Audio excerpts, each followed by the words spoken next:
এবার বিপিএলে সবচেয়ে বেশি বিতর্ক সৃষ্টি হয়েছে খেলোয়াড়দের পারিশ্রমিক নিয়ে। চিটাগাং কিংসের মালিক তো আবার ব্যক্তিগত কারণেও খেলোয়াড়দের পারিশ্রমিক থেকে বঞ্চিত করেছে। কিন্তু এই ব্যক্তিগত কারণ কি আদৌ পেশাদারিত্বের পরিচয় হতে পারে? বিস্তারিত শিহাব ইসলামের প্রতিবেদনে। বাংলাদেশ প্রিমিয়ার লিগ মানেই যেন মাঠের ক্রিকেটের চেয়ে বাইরের বিতর্ক বেশি আলোচনায় থাকা। এবারের আসরেও তার ব্যতিক্রম হয়নি। খেলোয়াড়দের পারিশ্রমিক নিয়ে জটিলতা এবার যেন নতুন মাত্রা পেয়েছে। জানা যায়, পারিশ্রমিক পাননি চিটাগাং কিংসের খেলোয়াড় পারভেজ হোসেন ইমনও।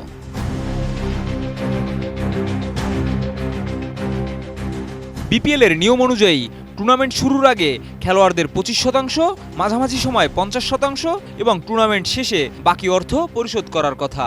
তবে বাস্তবে এ নিয়ম কোনো ফ্র্যাঞ্চাইজি মানছে না।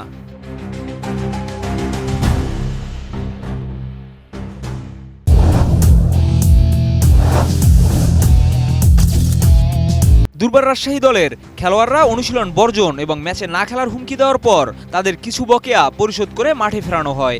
এরপরই বিতর্কের কেন্দ্রে উঠে আসে চিটাগং কিংস। জানা যায়, চিটাগং কিংসের খেলোয়াড় পারভেজ হোসেন ইমন এখন পর্যন্ত কোনো পারিশ্রমিকই পাননি। এ কারণে তিনি দলের ক্যাম্প ছেড়ে চলে গেছেন।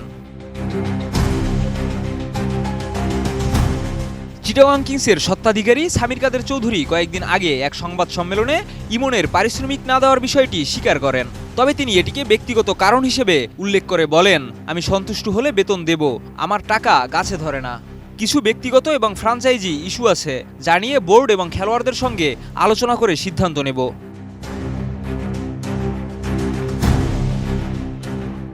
কিন্তু বিপিএল, আইপিএল বা বিগ ব্যাশ যে ফ্র্যাঞ্চাইজি লিগই হোক না কেন, একজন খেলোয়াড়কে যখন দলে নেওয়া হয় তখন নিয়ম অনুযায়ী কোনো ব্যক্তিগত কারণ কোনো খেলোয়াড়ের প্রাপ্য পারিশ্রমিক পাওয়ার পথে বাধা হতে পারে না।